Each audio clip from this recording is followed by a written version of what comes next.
നമുക്ക് ഒരുമിച്ച് കർത്താവിനെ സഹായിക്കാൻ വലിയവനായ ദൈവം ഒരിക്കൽ വലിയ സാവകാശത്തോടെ ദൈവത്തെ സ്തുതിക്കണം. എല്ലാ പ്രിയപ്പെട്ടവർക്കും വന്ദനം പറയുന്നു. കർത്താവ് നമ്മെ എല്ലാവരും അനുഗ്രഹിക്കട്ടെ.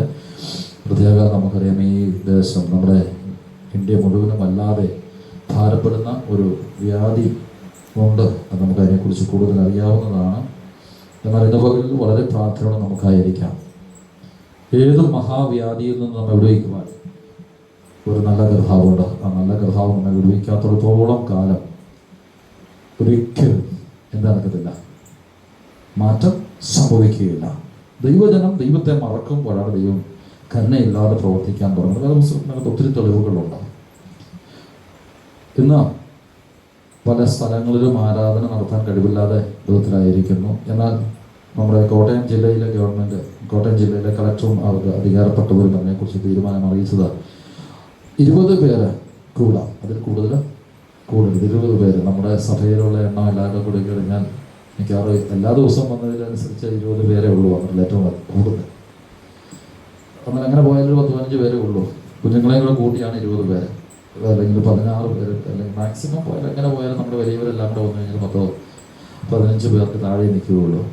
എങ്കിലും കർത്താവ് നമ്മെ കൂട്ടി വരുന്ന ദൈവത്തെ സ്തുതിക്കുന്നു. അദ്ദേഹം വളരെ പ്രാർത്ഥനയോടെ ആയിരിക്കാൻ. ഞാൻ കഴിഞ്ഞ ദിവസത്തെ കണക്കുകളൊക്കെ വല്ലാതെ ഭീതിപ്പെടുത്തുന്ന കണക്കാണ്. അതിനേക്കാളൊക്കെ മനുഷ്യർ പ്രാണവായുവിന് വേണ്ടി ക്യൂ നിൽക്കുന്നു എന്ന് കേട്ടപ്പോൾ അവിടെ ഡൽഹിയിൽ നടക്കുന്ന സംഭവം, പ്രാണവായുവിന് വേണ്ടി ഓക്സിജൻ സിലിണ്ടറുമായി ബന്ധപ്പെട്ടവർ, വേണ്ടപ്പെട്ടവർ ക്യൂ നിൽക്കുകയാണ്.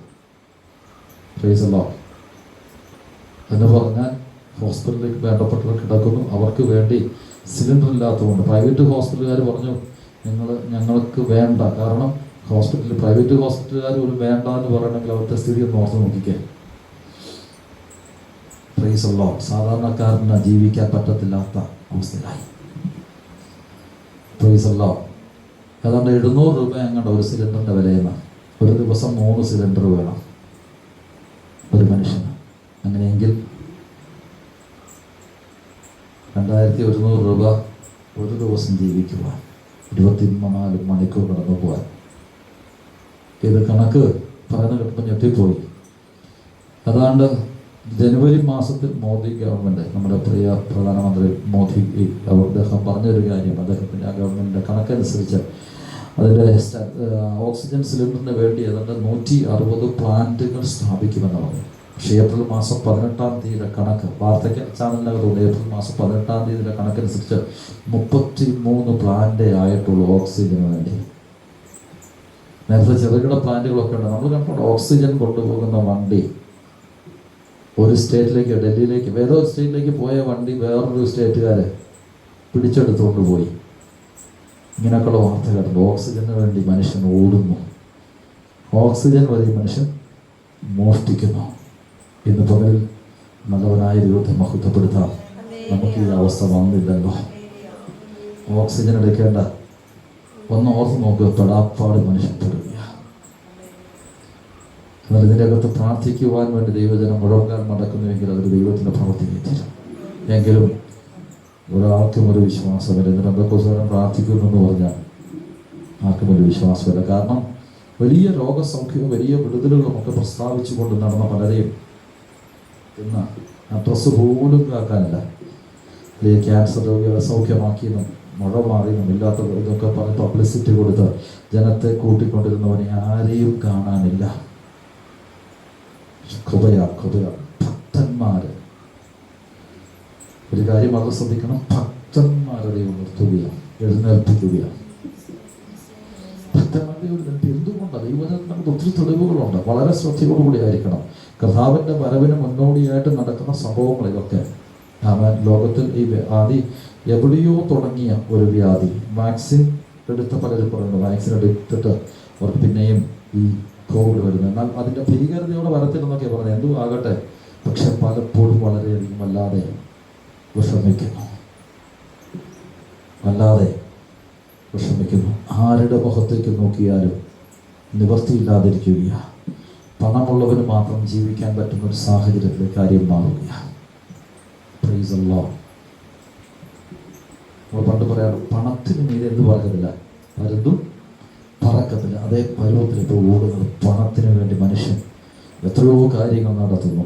എന്നാൽ അതിക്രമങ്ങളും അക്രമങ്ങളും ഒന്നും കുറഞ്ഞിട്ടില്ല. ഞാനിത് കണക്കുകൾ പറഞ്ഞതിൻ്റെ കാര്യം പേടിപ്പെടുത്താൻ വേണ്ടി പറഞ്ഞതല്ല. ഇന്ന് ഇന്ത്യ അഭിമുഖീകരിക്കുന്ന, ചില സ്റ്റേറ്റുകൾ അഭിമുഖീകരിക്കുന്ന വലിയ പ്രശ്നമാണ്. ഇത്രയും വലിയ പ്രശ്നങ്ങൾ നിൽക്കുമ്പോൾ നമ്മൾ വായിച്ചു 25 പേരോടടുത്ത് മരിച്ചു. എന്തിന്? ഓക്സിജൻ സിലിണ്ടർ, ഓക്സിജൻ നഷ്ടപ്പെട്ടത് നിമിത്തം, ഓക്സിജൻ നഷ്ടപ്പെട്ട നിമിത്തം 25 പേര് മരിച്ചു. 15 കുട്ടികൾ. കഴിഞ്ഞ ദിവസം 15 പേര് തീ പിടിച്ച് മരിച്ചു. AC അകത്ത് പ്രശ്നമുണ്ട്, കംപ്രസർ പൊട്ടിത്തെറിച്ച് മരിച്ചു എന്ന് പറയുന്ന വാർത്തയുണ്ട്.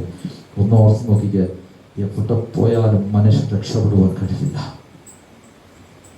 ശനിയും ഞായറും ഒക്കെ ലോക്ക്ഡൗൺ ആക്കി പരമാവധി ഗവൺമെൻറ് ശ്രമിക്കുന്നുണ്ട്. എന്തിനു വേണ്ടിയാണ്? ഈ വ്യാധി അങ്ങനെ പിടിച്ചു കെട്ടാൻ. ഇന്നലെയാണ് കഴിഞ്ഞ ദിവസം ഒരു വാർത്ത ഞാൻ കേട്ടപ്പോൾ അത് പറയുന്നൊരു കാര്യം, മനുഷ്യർക്ക് സാധ്യമായ സകല വഴികൾ തീർന്നു. ഡൽഹിയെക്കുറിച്ച് പറഞ്ഞ വാർത്തയ്ക്കകത്ത് പറയുക, മനുഷ്യർക്ക് സാധ്യമായ സകല വഴിയും തീർന്നു.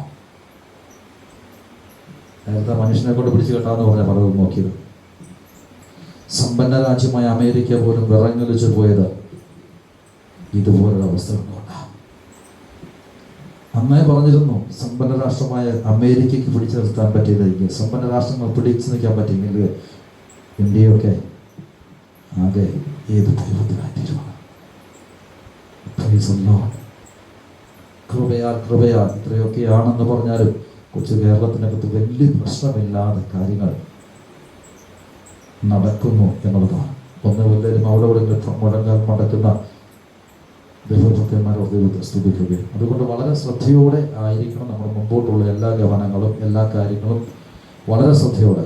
ഏത് കാര്യം ചെയ്യും, പ്രത്യേകിച്ച് വാഹനമൊക്കെ ഓടിച്ച് പോകുമ്പോൾ, ആളുകൾ കയറുമ്പോൾ എല്ലാ കാര്യങ്ങളും വളരെ ശ്രദ്ധയോടുകൂടി ആയിരിക്കണം. ഇനി അങ്ങോട്ടുള്ള ജീവിതത്തിനകത്ത് വളരെ ശ്രദ്ധയോടെ ആയിരിക്കും. ദൈവം നമ്മളെ സൂക്ഷിക്കും, അത് ശരിയാണ്, പ്രാർത്ഥിക്കുന്നത് ദൈവം സൂക്ഷിക്കും. പക്ഷേ ഒരു കാര്യം ശ്രദ്ധിക്കുക, നമ്മുടെ ആത്മീക ജീവിതത്തിനകത്ത് നാം വളരെ ശ്രദ്ധാലുക്കളായിരിക്കുന്ന പോലെ തന്നെ ഭൗമിക ജീവിതത്തിൽ വളരെ ശ്രദ്ധാലുക്കളായിരിക്കേണ്ട ഒരു കാലഘട്ടമാണ്. ആർക്ക് അതായത് ഇപ്പോൾ കഴിഞ്ഞ ദിവസം ഇത് പറഞ്ഞത്, ഈ രോഗത്തിൻ്റെ ലക്ഷണം കണ്ണെ നോക്കി അറിയാമെന്നാണ്. കണ്ണിനകത്ത് പോലും ഇതിനകത്ത് പ്രശ്നമുണ്ടാകും, അതിനറിയാമെന്നുണ്ട്.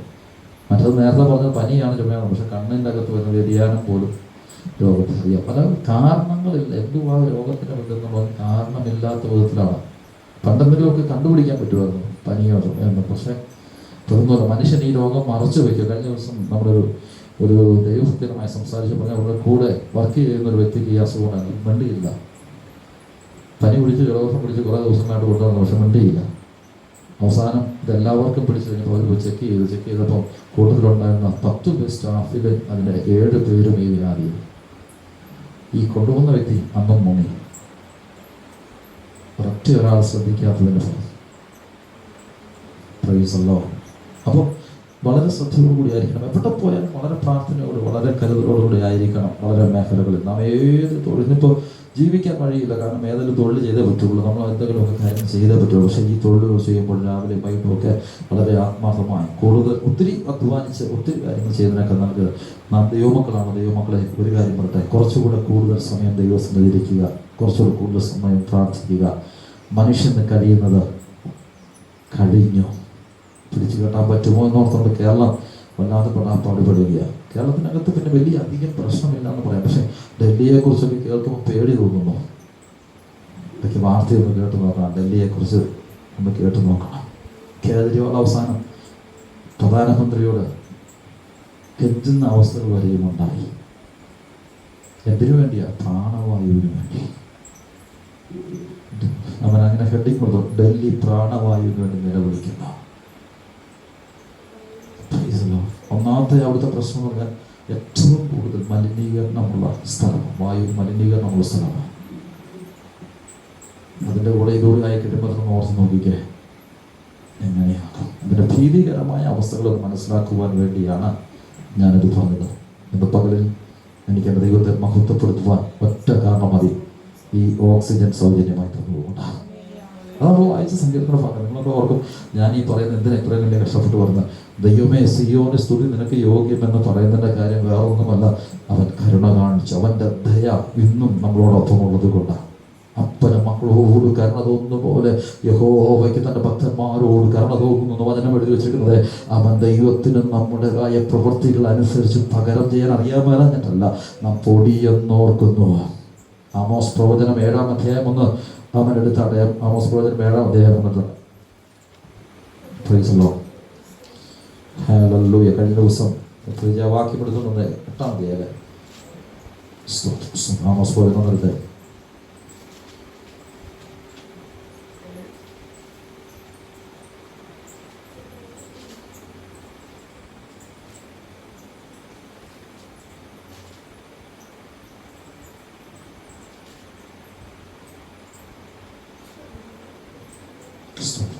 സോറി 8-ന്റെ 3-ാമത്തെ വാക്യം 8-ന്റെ 3-ാമത്തെ വാക്യം.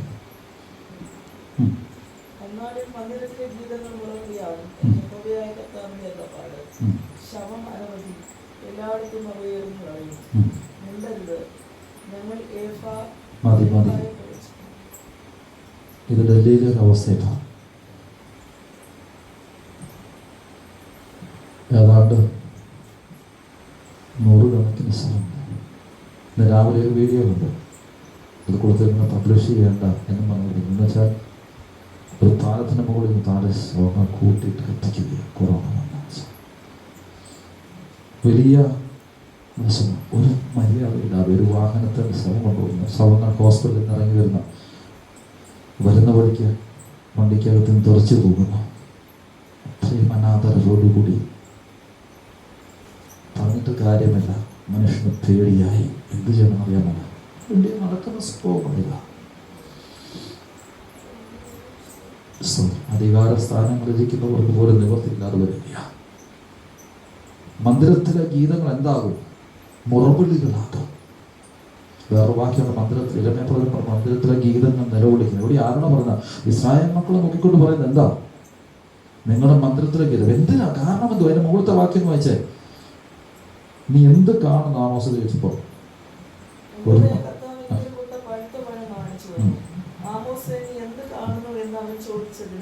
ഒരു കുട്ട പഴുത്ത പഴം എന്ന് ഞാൻ പറഞ്ഞു. യഹോവ എന്നോട് അരുളിച്ചെയ്തത്, എന്റെ ജനമായ ഇസ്രായേലിന് പഴുപ്പ് വന്നിരിക്കുന്നു, ഞാൻ ഇനി അവരെ ശിക്ഷിക്കാതെ വിടുകയില്ല. അപ്പൊ നോക്കി എന്താ പറ്റിയതാ? ഇസ്രായേലിന് പഴുപ്പ് വന്നു. പഴുപ്പ് എന്ന് പറയുന്നതുവാ അകൃത്യമല്ല, ദൈവത്തിന് പോലും സഹിക്കാൻ പറ്റത്തില്ലാത്ത അവസ്ഥയെ. ഇന്ത്യയിൽ നടക്കുന്ന ഓരോ അതിക്രമ പ്രവൃത്തികളെ കണ്ടു കഴിഞ്ഞാൽ മനുഷ്യ മനസ്സാക്ഷിയെ മരവിപ്പിക്കുന്ന എത്രയോ വിധത്തിൽപ്പെട്ട പ്രവൃത്തി നമ്മൾ നോക്കിക്കഴിഞ്ഞ്. ഇത്രയും അസുഖം സീരിയസ് ആയിട്ട് നിൽക്കുന്ന സമയത്ത് കഴിഞ്ഞ ദിവസം ഒരു കൊച്ചിനെ അറപ്പൊന്നു പറഞ്ഞിട്ടല്ലേ എന്തൊക്കെ വാർത്തകളാണ് വരുന്നത്. പേടിയോടെ ജീവിക്കേണ്ട ഒരു കാലഘട്ടമാണ്.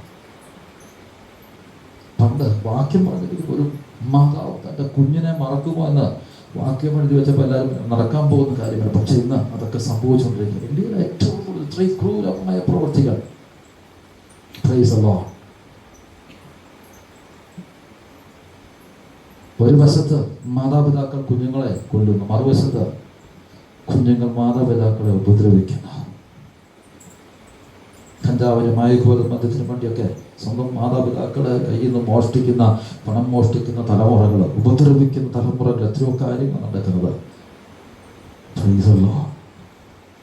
വേറെ പുസ്തകം തന്നെ എഴുതി വെച്ചിട്ടുണ്ട്, അപ്പനെ അനുഗ്രഹിക്കാതിരിക്കുക അമ്മയെ ശപിക്കുന്ന തലമുറ. ഈ തലമുറയ്ക്ക് ദ്രോഹം. ഈ തലമുറ എന്താ ചെയ്യുന്നത്? അവർക്ക് തൊറ്റില്ല, ഞങ്ങളാണ് ശരി എന്ന് പറയുന്ന തലമുറയാണ്. ഇന്നത്തെ തലമുറ ശ്രദ്ധിച്ചാൽ മതി, ഞങ്ങൾ പറയുന്ന ശരി. ചെറുപ്പക്കാരൊക്കെ പറയുന്ന 20-21 വയസ്സുള്ള കുഞ്ഞുങ്ങൾ പറയുന്നൊരു വാദമാണ്, ഞങ്ങളാ ശരി. ഒരു 17 വയസ്സ് കഴിഞ്ഞ് കഴിഞ്ഞാൽ പിന്നെ 18 വയസ്സ് കഴിഞ്ഞ് കഴിഞ്ഞാൽ പിന്നെ ഞങ്ങൾ ശരി, അപ്പനോ അമ്മയൊന്നും മിണ്ടണ്ട. നേരത്തെ പണ്ടെന്ന് പറഞ്ഞാൽ അപ്പനോ അമ്മയൊക്കെ പറഞ്ഞത് കേട്ടില്ലെങ്കിൽ അവൻ മക്കൾക്ക് എന്നങ്ങനെയല്ല. അപ്പനോ അമ്മയും പറയുന്ന വാചകം തിരിഞ്ഞു, അവന് വല്ലതും തോന്നിയാലോ എന്നോർത്ത് ഞങ്ങളൊന്നും പറയത്തില്ല. അല്ലെ അവൻ ഇറങ്ങിപ്പോയാലോ അവൻ മറ്റൊന്നും ഒന്ന് ഓർത്ത് നോക്കിയേ. ഇന്നത്തെ തലമുറയുടെ പോക്ക് എവിടെയാണ്? സദൃശ്യവാക്യത്തിൽ ജ്ഞാനിയായ ശലോമോൻ 30-ാം അധ്യായത്തിൽ വിളിച്ചു പറഞ്ഞു, തങ്ങൾക്ക് തന്നെ തങ്ങളുടെ തെറ്റിനെ കുറിച്ച് തിരിച്ചറിയാത്തൊരു തലമുറ, തങ്ങൾക്ക് തന്നെ നിർദോഷികളെന്ന് തോന്നുന്ന തലമുറ, തെറ്റില്ലാത്തവരെന്ന് ചിന്തിക്കുന്ന തലമുറ. ഞങ്ങളാണ് ശരി, ഞങ്ങൾ പറയുന്നതാണ് ശരി, ദൈവഭയമില്ലാതെ ജീവിക്കുന്നൊരു തലമുറ. ദൈവത്തെക്കുറിച്ച് എന്തെങ്കിലുമൊക്കെ പറയുമ്പോൾ അതിനും ഏറ്റവും കൂടുതൽ ശ്രദ്ധിക്കേണ്ട ഒരു കാര്യമാണ് കൃപയാൽ നമ്മുടെ കുഞ്ഞുങ്ങൾ പറഞ്ഞ ദൈവത്തെ സ്തുതിക്കണം. ഒന്നുമില്ല, ആരാധനയ്ക്കൊക്കെ വരും പല സഭകളിലും പല സ്ഥലങ്ങളിലും.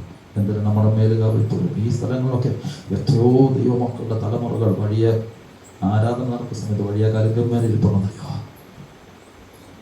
അത് കണ്ടുകൊണ്ട് മറ്റുള്ളവർ പറയും, നിങ്ങൾ ആദ്യം പോയി നിങ്ങളുടെ തലമുറയെ നന്നാക്കാം.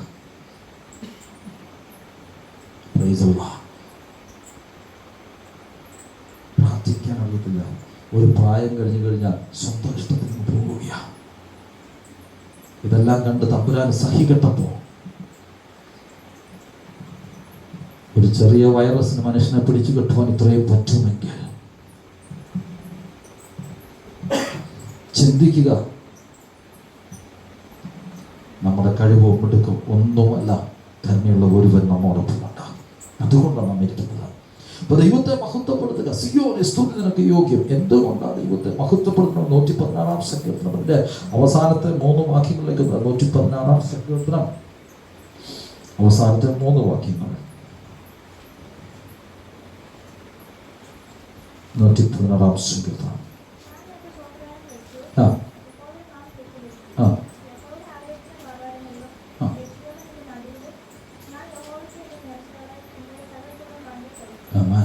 എന്തില്ല നേർച്ച കഴിക്കാൻ.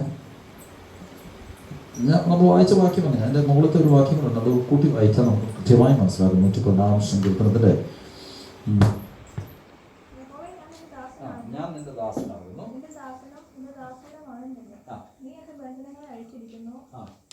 അപ്പൊ നോക്കിയ ബന്ധനം അഴിയപ്പെട്ടവരാണ് സ്തോത്രയാഗം കഴിയുന്നത്. അപ്പൊ സ്തോത്രം പറയാൻ പറ്റുന്നില്ലെന്ന് ഓർത്ത് എന്ത് പറ്റി നമുക്ക്? അങ്ങനെയല്ല വായിച്ചത്. ഞാൻ നിന്റെ ദാസൻ നിന്റെ ദാസിയുടെ മകനൊക്കെ. പക്ഷെ എന്ത് നടക്കുന്നില്ല നമ്മളെ? നീ എന്റെ ബന്ധനത്തെ അഴിച്ചിരിക്കുന്നു. ഇപ്പൊ ബന്ധനം അഴിയപ്പെടാൻ പറ്റുന്നില്ലെങ്കിൽ എന്ത് പറ്റും? ഇപ്പൊ പിശാചി ബന്ധിക്കുന്ന ഏറ്റവും ആദ്യം ബന്ധിക്കുന്ന വിഷയം എന്തുവാ? നമ്മുടെ വായിൽ തന്ന പാട്ടിനെയാ. അങ്ങനെ പറയുന്നല്ലേ, അവൻ എന്റെ വായിൽ പുതിയ പാട്ട് തന്നു. എന്തുവാ? നമ്മുടെ ദൈവത്തിന് സ്തുതി തന്നെ. അപ്പൊ ദൈവം നൽകിയ പാട്ട് എന്തുവാ? ദൈവത്തെ സ്തുതിക്കുക എന്നുള്ള. അപ്പൊ പിശാചിന് ഏറ്റവും ഇഷ്ടമില്ലാത്ത സാധനം എന്തുവാ? ദൈവത്തെ സ്തുതിക്കുന്ന നിർത്തലാക്കുക. ഇസ്രായേൽ മക്കൾ മന്ദിരത്തിൽ ഗീതങ്ങൾ നിന്നു പോകും എന്നൊക്കെ പറയുന്ന കാര്യം എന്തുവാ? ദൈവത്തെ ആരാധിക്കും. നോക്കിക്കേ, തിങ്കൾ മുതൽ വെള്ളി വരെ എല്ലാവർക്കും പോകാം. രാത്രി 9 മണി കഴിഞ്ഞാൽ, അപ്പൊ ഒരാള് തമാശയായിട്ട് പറഞ്ഞൊരു കാര്യം, 9 മണി കഴിഞ്ഞാൽ എന്ത് ഒരു വൈറസ് ഇറങ്ങുള്ളൂ, കൊറോണ വൈറസ് ഇറങ്ങുള്ളൂ. അതുപോലെ ശനിയും ഞായറും. പക്ഷെ ഗവൺമെന്റ് അതിനെ തന്നെ കൊണ്ട് പറ്റുന്ന രീതിയിൽ പിടിച്ചു കിട്ടുവാനാണ് നോക്കുന്നത്, ജനങ്ങളെ എങ്ങനെയും വീട്ടിൽ ഇരുത്തുക എന്നുള്ള രീതിയിൽ. പക്ഷെ എന്തുവാ നടക്കുന്ന? മന്ദിരത്തിൽ ആരാധനകൾ ഇല്ലാതാകുക, ദൈവത്തെ മഹത്വപ്പെടുത്തുന്ന ആ ശബ്ദമില്ലാതാകുക. ഞാൻ ഏത് രാജ്യമാണെന്ന് മറന്നുപോയി. ഒരു ആഫ്രിക്കയിൽപ്പെട്ട ഒരു രാജ്യത്തിന്റെ പ്രധാനമന്ത്രി അനൗൺസ് ചെയ്തൊരു കാര്യം, നമുക്ക് പണമില്ല, ഈ രോഗത്തെ പിടിച്ചു കെട്ടാൻ വേറെ വഴിയില്ല. അത് ആ വാർത്തകൾ ഈ കൊറോണ വൈറസ് ആദ്യ കാലഘട്ടങ്ങളിൽ വന്ന ഒരു വീഡിയോ. നമുക്ക് പണമില്ല, അതുകൊണ്ട് ദൈവത്തെ മഹത്വപ്പെടുത്തുവാനുള്ള ദൈവത്തെ അവർ കൂടുതൽ പ്രാർത്ഥന നടത്തി. ആ രാജ്യത്തിന് അങ്ങ് ഈ വ്യാധി വന്നില്ല എന്ന് കേട്ടോ.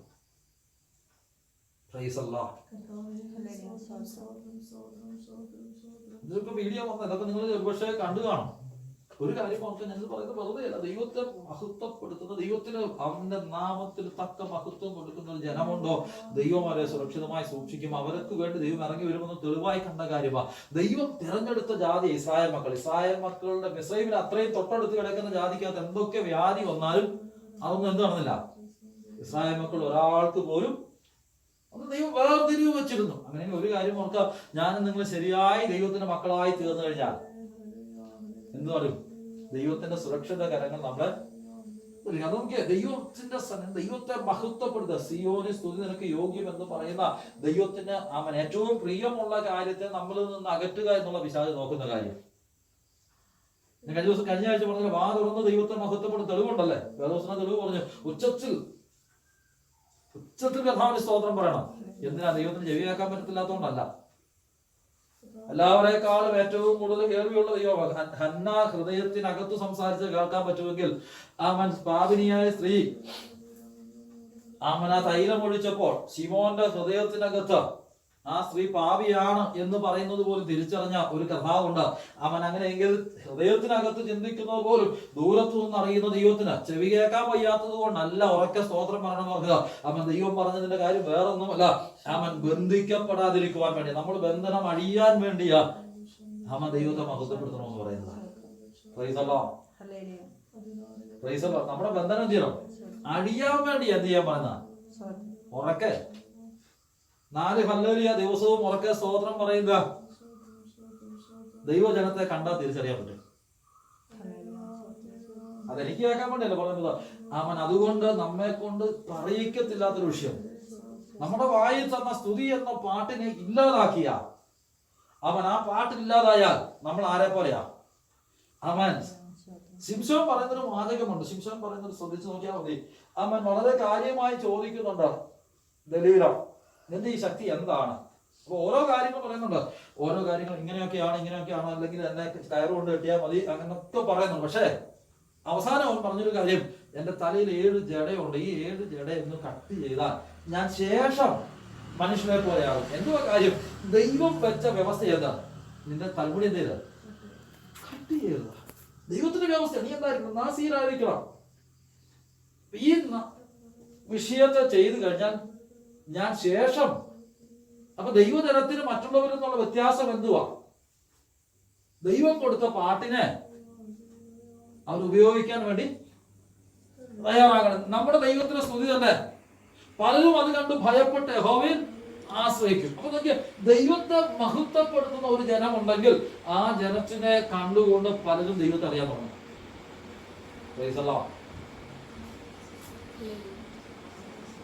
ബന്ധനം വഴിയാത്തത് കൊണ്ട് നമുക്ക് പറ്റാത്തതിന്റെ കാര്യം എന്തുവാ? ബന്ധനം. ഓരോ ദിവസത്തെ ആരാധന കഴിയുമ്പോൾ, ഓരോ ദിവസത്തെ പ്രാർത്ഥന കഴിയുമ്പോൾ നമ്മൾ എന്താ ചെയ്യുന്നത്? ദൈവത്തെ മഹത്വപ്പെടുത്താതെ നമ്മളിങ്ങനെ ബലം പിടിച്ചിരിക്കും എന്തോ നടക്കുന്നതാ. നമ്മൾ അറിയാതെ നമ്മളായിട്ട് തന്നെ ബന്ധിക്കപ്പെടുക. നമ്മുടെ ബന്ധനം വഴിക്കുവാൻ കർത്താവ് ആഗ്രഹിക്കുന്നുണ്ടെങ്കിൽ അത് നമ്മൾ പാടാമല്ലോ. ബന്ധന വഴിയും കെട്ടുകൾ വഴിയും ആരാധനയെങ്കിൽ അല്ലെ, മൺപുറ വഴിയും തീ കത്തിയിടും. ആരാധനയ്ക്കകത്ത് നടക്കേണ്ട വിഷയങ്ങളാണ് ഇതൊക്കെ. പക്ഷെ എന്തുവാ, ഇന്ന് ആരാധനയ്ക്കകത്ത് നമുക്ക് എന്ത് നടക്കുന്നില്ല? ഒരു വിടുതലും നടക്കുന്നില്ല. അത് നമ്മൾ ആരെയാ കുറ്റം പറയുന്നത്? വിടുതൽ നടക്കാതെ വരുമ്പോൾ ഇന്നത്തെ വലിയ ശുശ്രൂഷ, ഇന്നത്തെ വലിയ കാര്യം, നമുക്ക് വലിയ ഇതുണ്ടായതല്ലേ. അതിന്റെ കാര്യം എന്താ? ബന്ധിക്കപ്പെട്ടത് ആരാണെന്ന് തിരിച്ചറിയാൻ പറ്റുന്നത്. എനിക്ക് തിരുവചനം പറഞ്ഞു വരുന്നതിന്റെ ഭാഗം വേണമെന്നില്ല. ദൈവം ചെയ്തൊരു കാര്യം, ദൈവത്തിന്റെ അരികിലേക്ക് ദൈവം വിളിച്ചടുപ്പിക്കുന്ന മനുഷ്യനെ കുറിച്ച് പറഞ്ഞു വരുന്നത്. നമ്മൾ ഓരോ ദിവസവും ചിന്തിക്കുന്നതാ.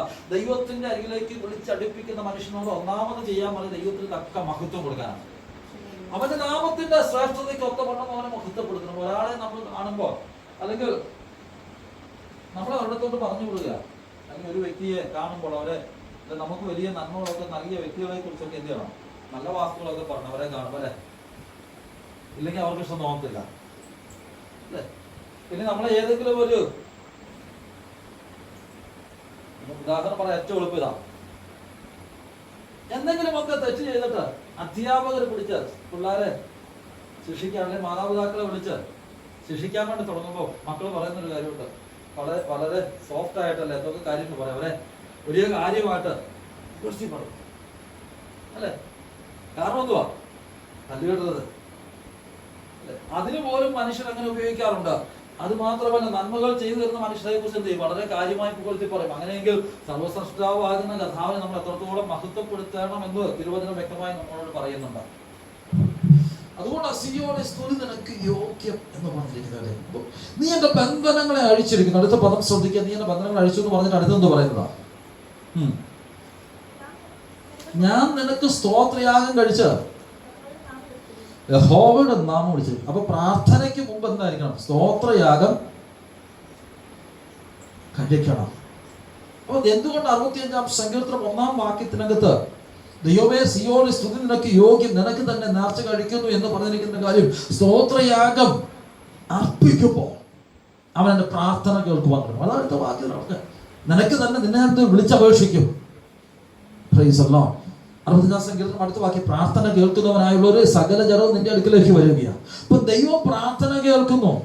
പക്ഷേ നാം അവരോട് നന്ദിയുള്ളവരായിരിക്കണം. പ്രാർത്ഥനയ്ക്ക് മറുപടി ലഭിക്കണം. ആ വാക്യം അവിടെ വിടുകയാണ്. നമുക്ക് അടുത്ത വാക്യം 14-ാമത്തെ വാക്യത്തിനെന്ന് പറഞ്ഞിരിക്കുന്നത്, നീ തിരഞ്ഞെടുത്ത് അടുപ്പിക്കുന്ന മനുഷ്യൻ ഭാഗ്യവാൻ, നിന്റെ പ്രാകാരങ്ങളിൽ പാർക്കേണ്ടതിന് നീ തിരഞ്ഞെടുത്ത് അടുപ്പിക്കുന്ന മനുഷ്യൻ ഭാഗ്യവാൻ. അപ്പോൾ ദൈവത്താൽ തിരഞ്ഞെടുത്ത് അടുപ്പിക്കപ്പെടണം. അടുപ്പിക്കപ്പെട്ടവനാണെന്നുള്ള തിരിച്ചറിവ് അകത്തളത്തിലുണ്ടെങ്കിൽ അറിയാതെ വാദമൊന്ന് കർത്താവിനെ മഹത്വപ്പെടുത്താൻ തുടങ്ങാം.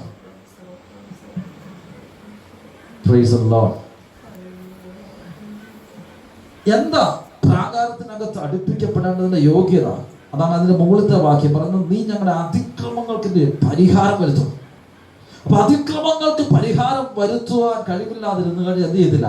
പ്രാകാരത്തിനകത്ത് കടക്കാൻ പറ്റില്ല. അത് പഴയ നിയമ പ്രമാണവുമായിട്ട് ബന്ധപ്പെട്ട പാപം ചെയ്ത മനുഷ്യൻ പ്രാകാരത്തിനടുത്തേക്ക് വരുമ്പോൾ എന്ത് ചെയ്യണം? ആട്ടിൻകുട്ടിയൊക്കെ ആയിട്ട് വരണം. എന്തിനാ പാപം ചെയ്തു എന്നുള്ളതിന് പരിഹാരത്തിന് യാഗമർപ്പിക്കുവാൻ വേണ്ടി പുരോഹിതന്റെ അടുത്ത് കൊണ്ടുപോയി കൊടുക്കണം. അത് തന്നെ ഇവിടെ പറഞ്ഞു വെച്ചിരിക്കുന്നത്. അല്ലെങ്കിൽ ഒരു കാര്യം ഓർക്കുക, പാപത്തിന് പരിഹാരം വരണം. എന്തിന്? ദൈവത്തോട് അടുത്തു ചെല്ലുവാൻ. എന്തിനാ പാപത്തിന് പരിഹാരം വരണം എന്ന് പറഞ്ഞതിന്റെ കാര്യം 106 സങ്കീർത്തനത്തിലേക്ക് ഒന്ന് വരാം. 106 സങ്കീർത്തനം. ഞാൻ 1-2 വാക്യങ്ങൾ നമ്മൾ വായിക്കാൻ വളരെ ശാന്തമായി കുറച്ച് നേരം ദൈവവചനം പറയുകയാണ്. നമ്മൾ വളരെ ശ്രദ്ധയോടുകൂടി ആയിരിക്കണം. 106 സങ്കീർത്തനം 29-30 വാക്യം, 30-31 വാക്യം. ഇങ്ങനെ അവർ തങ്ങളുടെ ക്രിയകളാൽ അവനെ കോപിച്ചു. പെട്ടെന്നൊരു ബാധ അവർക്ക് തട്ടി. അപ്പോൾ ഫിനെഹാസ് എഴുന്നേറ്റ് ശിക്ഷ നടത്തി ബാധ നിർത്തലാകുകയും ചെയ്തു. അതെന്നേക്കും തലമുറ തലമുറയെ അവന് നീതിയായി എണ്ണിയിരിക്കുന്നു. അത് അവന് തലമുറ തലമുറയായി നീതിയായി എണ്ണിയിരിക്കുന്നു. ആർക്ക്? ദൈവത്തിന്റെ സന്നിധിയിൽ നിന്ന വ്യക്തി. അത് നമുക്കറിയാം. മോവാബ്, ബിലയാമിന്റെ സംഭവം, മോവാബ് രാജാവിന്റെ സംഭവമൊക്കെയാണ് നമ്മൾ പറഞ്ഞിരിക്കുന്നത്. ആ സമയത്ത് ഇസ്രായേൽ മക്കൾ ഇടകലരുവാൻ പാടില്ലാത്ത വിഗ്രഹമാലിന്യത്തോട് ഇടകലർന്നു, ജാതികളോട് ഇടകലർന്നു. അങ്ങനെയൊക്കെയുള്ള പ്രശ്നങ്ങൾ ഉണ്ടായ സമയത്ത് ഒരു പ്രധാനപ്പെട്ട വ്യക്തി, ഇസ്രായേലിലെ പ്രധാനപ്പെട്ട വ്യക്തി, അതുപോലെ തന്നെ മിഥ്യാനിലെ പ്രധാനപ്പെട്ട വ്യക്തി, രണ്ടുപേർ ഒരുമിച്ച് അവൻ ചെയ്യരുതാത്ത പാപം ചെയ്യുമ്പോൾ ഫിനെഹാസ് എഴുന്നേറ്റ് ചെന്ന് ആ വ്യക്തികൾ രണ്ടുപേരെയും കൊന്നു. അവിടെ മുഖം നോക്കാതെ, ആദരിക്കാതെ, മറ്റുള്ളവരെ ആദരിക്കാതെ, അല്ലെങ്കിൽ പ്രമാണിയാണല്ലോ എന്ന് പറഞ്ഞ് മറച്ചു വെക്കാതെ ധൈര്യത്തോടെ മുമ്പിൽ ചെന്ന് അവരെ കുത്തിക്കൊന്ന ഒരു കാര്യത്തെ കുറിച്ച് വേറെ പുസ്തകം എഴുതി വെച്ചിട്ടുണ്ട്. സംഖ്യാപുസ്തകം 25-ാമത്തെ അധ്യായത്തോട് എടുക്കണ്ട. ആ സംഭവമാണ് ഞാൻ പറഞ്ഞു വരുന്നത്. അന്ന് ദൈവമോട് പറഞ്ഞു, ഞാൻ നിന്നോടൊരു നിയമം ചെയ്യാൻ പോകുകയാണ്. അതാണ് ഇവിടെ പറഞ്ഞു വെച്ചിരിക്കുന്നത്. എന്താ? ദൈവത്തിന് വേണ്ടി നിലനിന്ന് എല്ലാവരും പാപം ചെയ്യുന്ന സമയത്തും ദൈവത്തിന് വേണ്ടി നിലനിന്ന ഒരുവനോട് ദൈവത്തിനൊരു നിയമമുണ്ട്. അവിടെയാണ് അതിക്രമങ്ങൾക്ക് പരിഹാരം വരുത്തുമെന്ന പദത്തിന്റെ അർത്ഥം തിരിച്ചറിയേണ്ടത്. പ്രാകാരങ്ങളിൽ പാർക്കണം നീ തിരഞ്ഞെടുത്ത് അടുപ്പിക്കുന്നത്. പക്ഷെ ബാക്കിയുള്ള സകലമായ ആളുകളും പാപം ചെയ്ത് നിൽക്കുമ്പോഴും ആ പാപം ചെയ്ത കൂട്ടത്തിനകത്തും ദൈവത്തിന് വേണ്ടി നിന്ന ഭക്തന് വേണ്ടി ദൈവം ഒരു നിയമം ചെയ്യുകയാണ്. അതവന് നീതിയായി എണ്ണി എന്ന് പറഞ്ഞാൽ ദൈവം പറയാ, എന്റെ ഫിനെഹാസിനോട് എനിക്കൊരു നിയമമുണ്ടോ. അങ്ങനെ എന്ത് പകരം ഒരു കാര്യം ഓർക്കുക, എല്ലാവരും പാപം ചെയ്യുന്ന കൂട്ടത്തിൽ പാപം ചെയ്യാനല്ല, എല്ലാവരും ജീവിക്കുന്ന പോലെ ജീവിക്കാതെ, ഒരു പക്ഷെ അല്പം നിന്നയായി തീർന്നാൽ, അല്പം അപമാനമായി തീർന്നാൽ, അവൻ ഞാനൊരു ദൈവത്തിലാണെന്ന് പറഞ്ഞ് അവൻ ഒഴുക്കിനൊപ്പം നീന്തുന്നതിനേക്കാൾ നല്ലത് ഒഴുക്കിനെതിരെ നീന്തുന്ന അനുഭവത്തിൽ ഒന്നും മാറി നിൽക്കാൻ തയ്യാറായാൽ അന്നേരം ഒരു നന്മ ലഭിച്ചില്ലേലും പിന്നീട് അതൊരു നന്മയായി തീരും, പിന്നീട് ഒരു അനുഗ്രഹമായി തീരും. അതവിടെ പറഞ്ഞ ഫിനെഹാസിനോട് ഒരു നിയമം ദൈവം ചെയ്യുകയാണ്. അതെന്തോ കാര്യം? ഫിനെഹാസ് എന്ന് പറഞ്ഞത് എലയാസറിന്റെ മകനാണ്. എലയാസർ എന്ന് പറഞ്ഞ അഹരോന്റെ മകനാ, മഹാപുരോഹിത വർഗത്തിൽപ്പെട്ടവരാ. അവർക്കൊരു സ്ഥാനം ദൈവം കൊടുത്തിട്ടുണ്ടോ? ദൈവമാണ് അവരുടെ അവകാശം എന്നൊക്കെ പറഞ്ഞിട്ടുണ്ട്. അപ്പൊ ഈ മഹാപുരോഹിതന്റെ കൊച്ചുമകനാണ് ആര്? ഫിനെഹാസ്. എങ്കിലും ഈ കൊച്ചുമകന് വേണം ചിന്തിക്കാം, എനിക്ക് പാരമ്പര്യമായി കിട്ടിയ ഒരു കാര്യമുണ്ട്. എന്ത്? മഹാപുരോഹിത ശുശ്രൂഷ. എലയാസർ കഴിഞ്ഞ അടുത്ത സ്ഥാനം എനിക്ക്, അല്ലേ? അപ്പം കഴിഞ്ഞ അടുത്ത പുരോഹിതനാകാൻ, മഹാപുരോഹിതനാകാൻ തെരഞ്ഞെടുക്കപ്പെട്ടവനാ. ഓട്ടോമാറ്റിക്കായിട്ട് ഇത് പാരമ്പര്യമായി കിട്ടി വരുന്ന. പക്ഷെ അങ്ങനെ പാരമ്പര്യം നോക്കിയിരിക്കാതെ ആ പാരമ്പര്യത്തിനനുസരിച്ചല്ല നിൽക്കുവാൻ അവൻ അവിടെ നിന്നുകൊണ്ട് ദൈവത്തിന് വേണ്ടി, ദൈവത്തിന്റെ കാര്യത്തിന് വേണ്ടി വിശ്വസ്തയോടെ നിൽക്കുവാൻ തയ്യാറായപ്പോൾ ദൈവം അവനോട് പ്രവർത്തിച്ചു പറയുന്നത്. അവിടെയാണ് ദൈവം വ്യത്യസ്തമായ നിയമമായി ഇറങ്ങി വന്നത്. അങ്ങനെയെങ്കിൽ ഇന്ന് പകൽ ഒരു കാര്യം ഓർക്കുക, അവൻ പാരമ്പര്യം നോക്കി നിൽക്കുന്നവനെ അല്ല ദൈവത്തിന് ആവശ്യം. അവൻ ദൈവത്തിന് വേണ്ടി സദാസമയവും ദൈവത്തിന് വേണ്ടി വ്യത്യസ്തമായി നിൽക്കുവാൻ ആഗ്രഹിക്കുന്നവനാണ്. ഒരുപക്ഷെ പെന്തക്കോസ്തിന്റെ പാരമ്പര്യം അല്ലെങ്കിൽ ക്രിസ്ത്യാനി എന്ന പാരമ്പര്യം പലതും പറയാൻ നമുക്ക് കഴിയും. പക്ഷെ അതിനേക്കാളൊക്കെ ഉപരിയായി ദൈവത്തിന് വേണ്ടി വ്യത്യസ്തമായി നിൽക്കുവാൻ തയ്യാറാകുന്നവന് വേണ്ടിയാണ്. Price the Lord. ദൈവത്തിന് വേണ്ടി വ്യത്യസ്തമായി നിൽക്കുക, എല്ലാവരിൽ നിന്നും വ്യത്യസ്തമായി നിൽക്കുവാൻ തയ്യാറാകുക. അവിടെയാണ് ദൈവം നമുക്ക് വേണ്ടി പ്രവർത്തിക്കാൻ തുടങ്ങുന്നത്. അവിടെയാണ് അവനോടാണ് ദൈവത്തിന് വിഷയമുള്ളത്. അതുകൊണ്ട് അവനുമായിട്ട് അത്ര നമുക്ക് കാര്യമുള്ളതൊക്കെ പറഞ്ഞാൽ അവനുമാണ് കണക്ക് തീർക്കുന്നത്.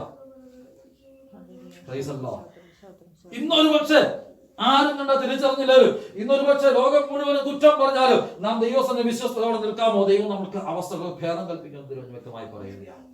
എല്ലാവരും കുറ്റം പറഞ്ഞാലും, പക്ഷെ കുറ്റം പറയാതിരിക്കേണ്ടതല്ല. മനുഷ്യർ മുഴുവനും കുറ്റം പറഞ്ഞാലും സ്വർഗത്തിലെ തമ്പുരാൻ കുറ്റം പറഞ്ഞില്ലെങ്കിൽ ജീവിതം വിജയിച്ചു എന്ന് തിരിച്ചറിയുക. Price the Lord. ലോകത്തിലെ സകല മനുഷ്യരും കുറ്റം പറഞ്ഞാലും, കൂടെ പുറപ്പെടുന്ന കുറ്റം പറഞ്ഞാലും, ആരൊക്കെ കുറ്റം പറഞ്ഞാലും, മുകളിലിരിക്കുന്ന ഒരുവൻ എന്നെ കാണുന്നവർ, ഞാൻ ഇരിക്കുന്നവർക്ക് ഒക്കെ അറിയുന്ന ഒരു ദൈവം, അവൻ എന്നെ കുറിച്ച് കുറ്റം പറഞ്ഞില്ല എങ്കിൽ, അവൻ കുറ്റം വിധിക്കുന്നില്ല എങ്കിൽ, ഇന്ന് പകലിൽ അവൻ ദൈവത്തിന്റെ പ്രവൃത്തി വെളിപ്പെടും, നീതിയോടെ വെളിപ്പെടും. അവിടെയാണ് തിരുവചനം പറയുന്നത്. അപ്പൊ മനുഷ്യരുടെ മുമ്പിൽ നമ്മുടെ മുഖം നന്നാക്കാൻ നോക്കുന്നതിനേക്കാൾ നല്ലത് എവിടെ നിന്നാതി? ദൈവത്തിന്റെ മുഖം. ദൈവത്തിന് മുമ്പിൽ നമ്മൾ ഏതാണ് നന്നാകാൻ വേണ്ടി നാം ശ്രദ്ധിക്കുന്നത്. ദൈവം നമ്മളെ നോക്കി കുറ്റം വിധിക്കരുത്.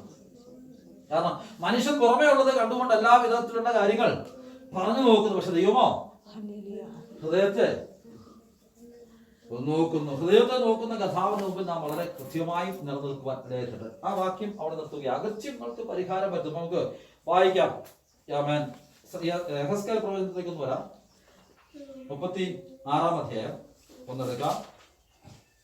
യെഹെസ്കേൽ പ്രവചനം 36-ാം അധ്യായം. പ്രൈസ് അല്ലാഹ്.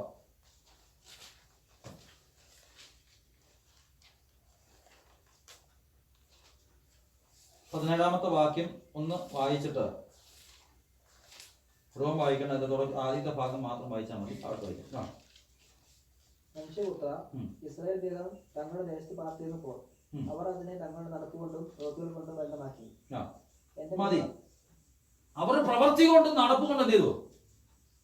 ആ ദേശത്തെ മലിനമാക്കി. അതുകൊണ്ട് അവർ ദേശം വിട്ടു പോകേണ്ടി വന്നു. അവരുടെ ദേശത്തെ മലിനമാക്കിയതുകൊണ്ടാ തങ്ങളുടെ വിഗ്രഹങ്ങൾ കൊണ്ട് മലിനമാക്കി കഴിഞ്ഞാൽ അവർ ദേശം വിട്ടു പോകേണ്ടി വന്നു. അവർ ജാതികൾ ദേശത്ത് മുഴുവൻ ചെതറി. അപ്പൊ നോക്കിയാൽ എന്താ സംഭവിക്കുന്നത്? ദൈവജനം എന്തുകൊണ്ടാണ് ചെതറിപ്പോകുന്നത്? അകൃത്യം ദൈവത്തിന് സഹിക്കാൻ പറ്റില്ലാതെ വരുമ്പോൾ എന്ത് ചെയ്യും? ചിതറിപ്പോകും. എന്നാൽ ദൈവം പറയുന്ന ഒരു കാര്യം, ഇങ്ങനെ ചെതറിപ്പോയത് കൊണ്ട് നടന്ന വിഷയം അതിന്റെ 20-ാമത്തെ വാക്യം ഒന്ന് വായിക്കാം. ഇങ്ങനെ അവർ ജാതികളുടെ ഇടയിൽ ചെന്നു ചേർന്നപ്പോൾ ഇവർ യഹോവയുടെ ജനം അവന്റെ ദേശം വിട്ടുപോകേണ്ടി വന്നവർ എന്ന് അവരെ കുറിച്ച് പറയുമാറാക്കിയതിനാൽ അവർ എന്റെ വിശുദ്ധ നാമത്തെ ഇവിടെയാണ് നമ്മൾ തിരിച്ചറിയേണ്ടത്. നമ്മൾ ഇരുവാപ്ര തന്നെ താമസിക്കുന്ന ഒക്കെ ശരിയാ. നമുക്ക് ഇരുവാപ്ര വീടുണ്ട്. നമ്മൾ പക്ഷേ ദൈവമക്കളാ ഒക്കെ ശരിയാ. നമ്മൾ ആരാധനാലയത്തിൽ തീർന്നൊക്കെ ഇതാ. പക്ഷേ നാം സേവിക്കുന്ന ദൈവത്തിന്റെ നാമം നമ്മളിൽ കൂടെ അശുദ്ധമാക്കപ്പെടുമെന്നുണ്ടോ?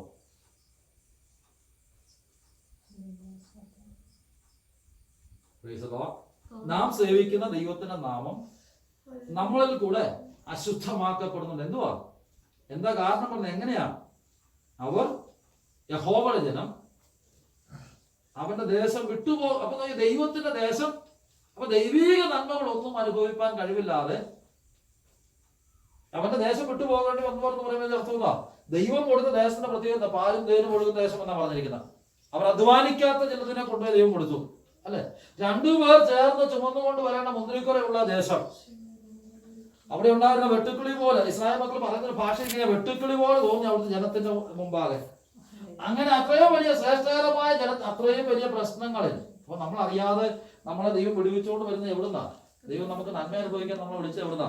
നമ്മൾ അറിയാത്ത ഒരു വലിയ ബലവാനായ പിശാചിനെ നമ്മളെ വിളിച്ച് വേർതിരിച്ച് മാറ്റി നിർത്താൻ ഉദ്ദേശിക്കുന്നത്, അല്ലെ? ഇസ്രായേൽ മക്കളുടെ കാര്യത്തിനകത്ത് കണ്ണുകൊണ്ട് കാണാൻ പറ്റുന്ന നമ്മൾ ആകെ കാണുന്ന പിശാച് എവിടെയാ? ആകെ കണ്ടുള്ള പിശാച് എവിടെയാ? ഞാൻ അബദ്ധം പറ്റി എവിടെയെങ്കിലും ഒരു മീറ്റിംഗ് പോയിരിക്കുമ്പോൾ ഒന്ന് പിശാച് ഇളകുന്നതാണ്. കണ്ണുകൊണ്ട് പിശാച് നമ്മൾ ശരിക്കും പറഞ്ഞാൽ അറിയേണ്ട കാര്യം. പിശാചിനെ കുറിച്ച് പറയാൻ വേണ്ടിയല്ല ഞാൻ ഈ പറഞ്ഞതാണ്. 40 ദിവസം കഥാവ് ഉപവസിക്കും. 40 ദിവസം പിശാച് പരീക്ഷിച്ചതാണ്. പക്ഷെ ഒരൊറ്റ പ്രാവശ്യത്തെ പരീക്ഷയെ കുറിച്ച് പറഞ്ഞു. ഒന്നെടുത്ത് വായിക്കാം ആ വാക്യം. ലൂക്കോസ് സുവിശേഷം 4-ാം അധ്യായം. ലൂക്കോസിന്റെ സുവിശേഷം 4-ാം അധ്യായം 1-ാമത്തെ വാക്യം. വാക്യത്തിൽ വരണമേ. വായിച്ചട്ടെ. ലൂക്കോസ് സുവിശേഷം. പരിശുദ്ധാത്മാവ് നിറഞ്ഞവനായി യോർദാൻ വിട്ടു മടങ്ങി. ആത്മാവ് അവനെ മരുഭൂമിയിലേക്ക് നടത്തി. പിശാച് അവനെ 40 ദിവസം പരീക്ഷിച്ചു കൊണ്ടിരുന്നു. ഒരു ദിവസം അല്ല പിശാച് പരീക്ഷിച്ചത്. എത്ര ദിവസം പരീക്ഷിച്ചത്? 40 ദിവസം. ഉപവസിക്കാൻ വേണ്ടി തീരുമാനിച്ച 40 ദിവസവും പിശാച് പരീക്ഷിച്ചു. എന്നാൽ 40-ാമത്തെ ദിവസം ഉപവാസം തീർന്നതിന് വിജയിച്ചു എന്ന് വിചാരിച്ചപ്പോഴാണ് എന്ത് നടന്ന? പിശാച് നേരെ മുമ്പിൽ വന്നു. എന്തുവാ? അവന് വിശന്നപ്പോ പിശാചു എന്താ അറിയാം? യേശുവിന്റെ വിശപ്പ് അറിയാം. യേശുവിന് വിശന്നു എന്ന് പിശാച് പറഞ്ഞോ? അല്ല, പിശാചിനോട് യേശു പറഞ്ഞോ? ഇല്ല. പക്ഷെ പിശാച് അറിഞ്ഞു. Price the Lord. അപ്പോൾ ഒരു കാര്യം ഓർക്കുക, എനിക്കും നിങ്ങൾക്കും കടന്നു പോകുന്ന അവസ്ഥ ഏതോ അതിനെ തിരിച്ചറിയാൻ പിശാചിന് കഴിയും. എല്ലാം എനിക്ക് ദൈവമാണെന്ന് പറഞ്ഞ് വെച്ചോണ്ടിരിക്കരുത്. പിശാചിനും അറിയാം എന്താ നമ്മുടെ ആവശ്യങ്ങൾ അറിയാം. Price the Lord. എല്ലാം ദൈവമാണെന്ന് പറഞ്ഞുകൊണ്ടിരിക്കരുത്, അതിനെ തിരിച്ചറിയണം. Price the Lord. യേശുവിന് വിശന്നു പറഞ്ഞ വാചകം എന്തുവാ? അതെങ്ങനെ തിരിച്ചറിയാമെന്നുള്ളത് അവിടെ പറഞ്ഞിരിക്കുന്നത്. നമ്മളാണ് എന്ത് ചെയ്താനെ? അയ്യോ പാവം വിശന്നു, എന്നാൽ വീട്ടിലിരിക്കുന്ന ആഹാരം കൊണ്ടുപോയി കൊടുക്കാം. പക്ഷെ പിശാച് അതല്ല ചെയ്യുന്നത്. ഈ കിടക്കുന്ന കല്ലെന്താണോ അപ്പമായി തീരണം. നിനക്ക് കഴിക്കാനൊരു പ്രശ്നമില്ലല്ലോ. അപ്പൊ പിശാചിന്റെ ഏറ്റവും പ്രധാനപ്പെട്ട കുറുക്കു വഴികൾ എപ്പോഴും ഉപയോഗിക്കുന്ന പിശാചിന് ഇഷ്ടമുള്ള കാര്യമാണ്. കയ്യിലെനിക്ക് നഷ്ടപ്പെടുത്തുന്നില്ല. Praise the Lord.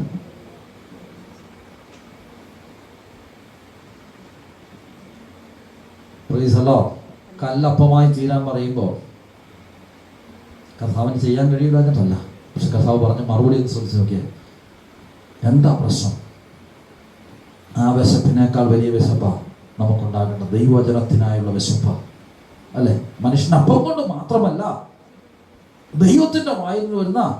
അപ്പൊ കല്ലപ്പമായി തീരുക എന്ന് പറഞ്ഞപ്പോൾ പ്രശ്നം എവിടെയാണ് നിൽക്കുന്നതാ? പണ്ട് ആദാമിനോട് ഹവ്വയോട് പറഞ്ഞതുപോലുള്ള പരിപാടി എപ്പോഴും കൊണ്ടെന്താ? ഇതൊന്ന് കഴിച്ചാൽ മതി, എല്ലാം അറിയാവുന്ന എന്ന് പറഞ്ഞ പോലെ ഈ കല്ലപ്പമായി തീർന്നാൽ ദൈവത്തിന്റെ വായിൽ നിന്ന് വരുന്ന വചനത്തിന് ദൈവം പറഞ്ഞ വ്യവസ്ഥയ്ക്ക് ഒരു മാറ്റമാകും. അപ്പൊ ഒരു കാര്യം ഓർക്കുക, ദൈവിക നിയമത്തിന് വിരുദ്ധമായി പ്രവർത്തിക്കുവാൻ പ്രേരിപ്പിക്കുന്നത് എന്തോ അത് പിശാചിന്റെ തന്ത്രമാണ്. തിരിച്ചറിയുക. നിൽക്കട്ടെ, തിരിച്ചു വരാം. പിശാചിനെ കാണാൻ പറ്റണം, പിശാചിനെ തിരിച്ചറിയാൻ പറ്റണം. അങ്ങനെയെങ്കിലും നമുക്ക് അറിയാൻ പറ്റുള്ളൂ ദൈവം എന്നെ വിടുവിച്ചത് എങ്ങനെയാണ്. എന്തുകൊണ്ടാണ് മഗ്ദലക്കാരത്തി മറിയ അത്ര സ്നേഹത്തോടെ കരഞ്ഞത്? ദൈവസ്ഥ ഒരു ശവമാണെങ്കിലും, കഥാവേ അവന്റെ ശവമാണെങ്കിലും, അല്ല തോട്ടക്കാരനെന്ന് വിചാരിച്ചിട്ട് പറയാ, യജമാനെ നിന്റെ തോട്ടത്തിൽ വെച്ചു എന്നൊരു പ്രശ്നമാണെങ്കിൽ എന്നാൽ ഞാൻ കൊണ്ടുപോകണം എന്ന് പറയാൻ കാര്യം എന്തുവാ? അവക്കറിയാം 7 ഭൂതം ബാധിച്ചപ്പോൾ അവൾ അനുഭവിച്ച പ്രയാസം. 7 ഭൂതം ബാധിച്ചപ്പോൾ അവൾക്കുണ്ടായ ബുദ്ധിമുട്ട് അവൾക്കറിയാം. നമ്മുടെ പകൽ ഒരു കാര്യം ഓർക്കാം, ഞാനും നിങ്ങളും അനുഭവിക്കുന്ന സകല പ്രതിസന്ധികളും ദൈവം വിടുവിച്ച് ഒരല്പമെങ്കിലും ശ്രേഷ്ഠകരമായ ഒരു പദവിയിൽ കൊണ്ടുപോയി ഇരുത്തിയിട്ടുണ്ടെങ്കിൽ തിരിച്ചറിയുക, എന്നെ വിടുവിച്ചത് വലിയൊരു അബദ്ധത്തിൽ നിന്ന്, വലിയൊരു അപകടത്തിൽ നിന്ന് വിടുവിച്ചതാ. നരകത്തിലേക്ക് പോകുന്ന എന്റെ ജീവിതത്തെ ശിക്ഷാവിധിയിൽ നിന്ന് വിടുവിച്ച് സ്വർഗരാജ്യത്തിന് അവകാശികളാക്കി തീർക്കുവാൻ ദൈവം ഇടയാക്കിയെങ്കിൽ അവിടെ ഒരു വലിയ വിജയമാണ് നൽകുന്നത്. Price the lord. Praise the Lord. ഒന്ന് കരങ്ങളോർത്തി കർത്താവിനെ മഹത്വപ്പെടുത്താം. ക്ഷീണിച്ച കർത്താവായിട്ട് ഒന്ന് ശക്തിയോടെ കർത്താവിനെ മഹത്വപ്പെടുത്താം. ഹല്ലേലൂയ. എന്നിട്ടും പറയാതിരിക്കുന്നു. ഹല്ലേലൂയ. നമ്മുടെ ധൈര്യത്തോടെ പോകാം. എപ്പം കഴിയട്ടെ. Price the Lord. ഇത്രയും പേരുള്ളൂ, ധൈര്യമായിട്ട് പറയാലോ. Price the lord. Praise the Lord.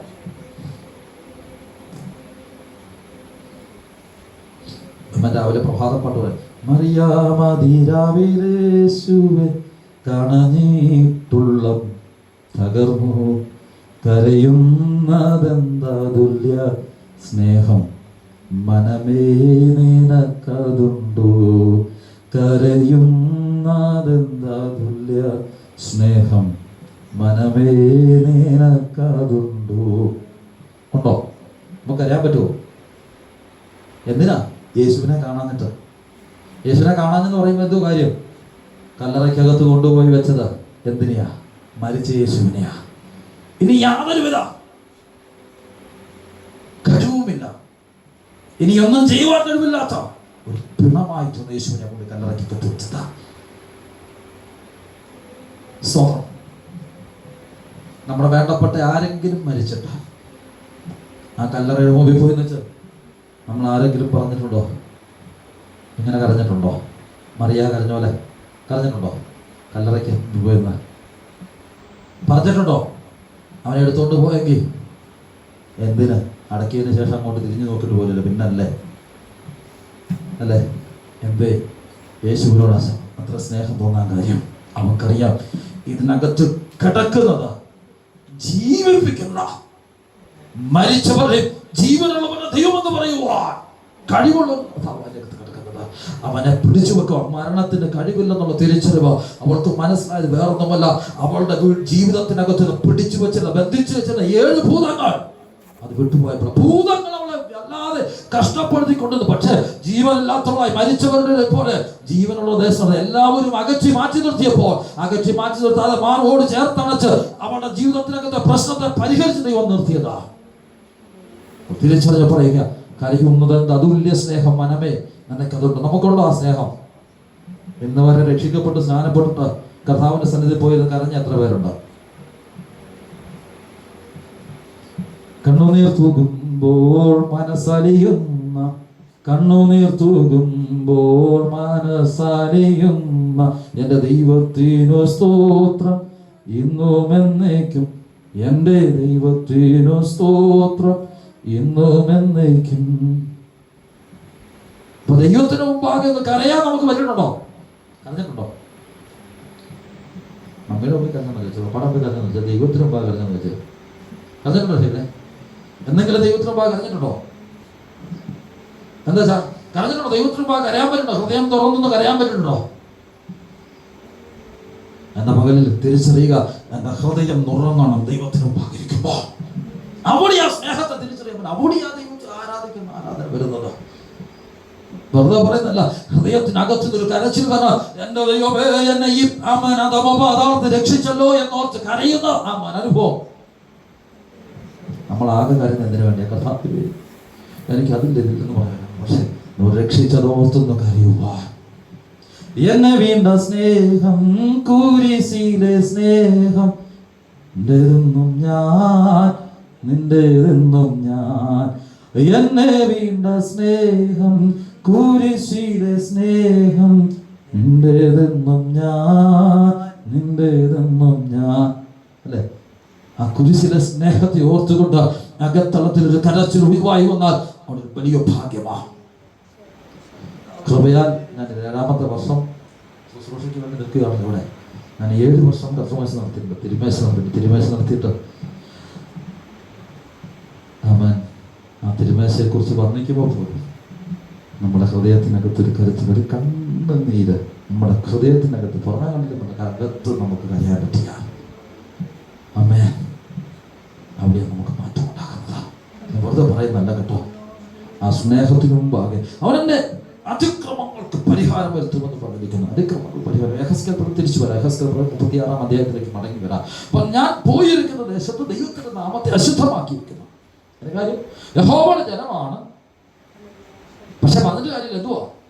അവർ ദേശം വിട്ടുപോയി. അപ്പൊ പേരെന്തുണ്ട്? അവർക്ക് എന്തോ പേരുണ്ട്. യഹോവയുടെ ജനമാണെന്നൊരു പേരുണ്ട്. യഹസ്കേൽ 37-ാം അധ്യായം. അവർക്കന്ന് പ്രസംഗമില്ലായിരുന്നു. വചനം കേൾക്കാൻ മുമ്പന്മാർ പലരും പിമ്പന്മാരും, പിമ്പന്മാർ പലരും മുമ്പന്മാരുമായി തോന്നും. കഥാവ് പറഞ്ഞ വാക്ക് എന്താ? മുമ്പിലുള്ള പല ബന്ധക്കോസുകാരും പിമ്പിലോട്ട് പോയപ്പോ പിമ്പിലുള്ള പല ബാക്കിയുള്ളവരല്ല മുമ്പിൽ കയറി നിന്നു. എന്റെ അകത്തുനിന്ന് എടുത്തു കളഞ്ഞ എന്തുവാ? ദൈവത്തെ മഹത്വപ്പെടുത്തുന്ന, ദൈവത്തിന് അർപ്പിക്കേണ്ട സ്തുതിയും സ്തോത്രവുമാ. അതെടുത്തു കളഞ്ഞു.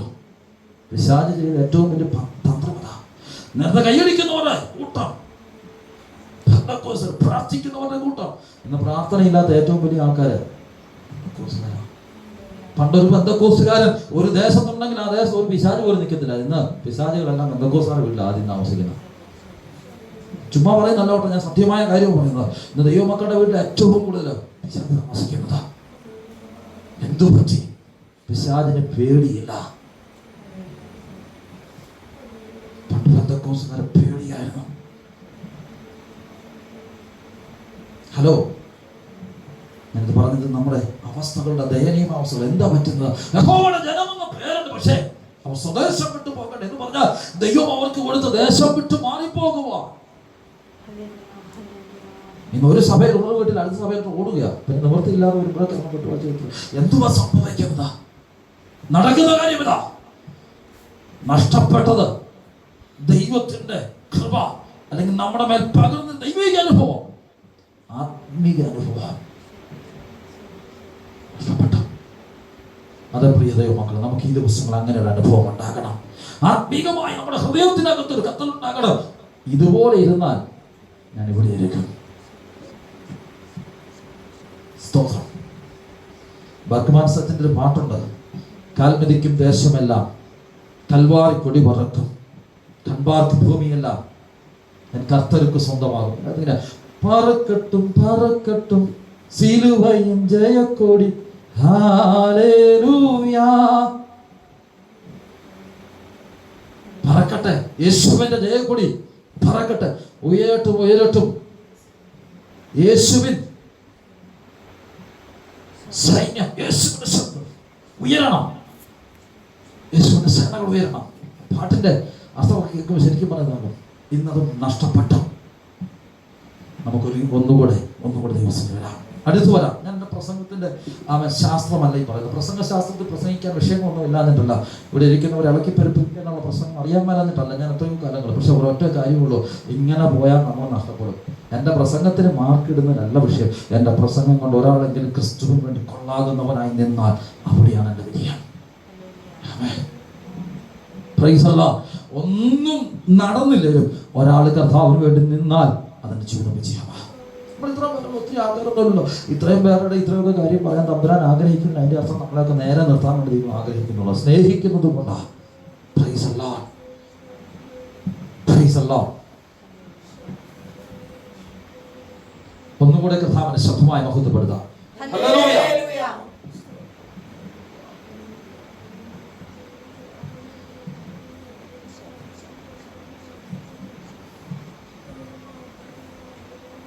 വലിയ വെള്ളത്തിൽ മുങ്ങുമ്പോഴേ എന്നെ രക്ഷിക്കണമെന്ന് പറയുന്നത് എങ്ങനെയാകത്തില്ല, എന്നെ രക്ഷിക്കണമെന്നല്ല പറയുന്നത്.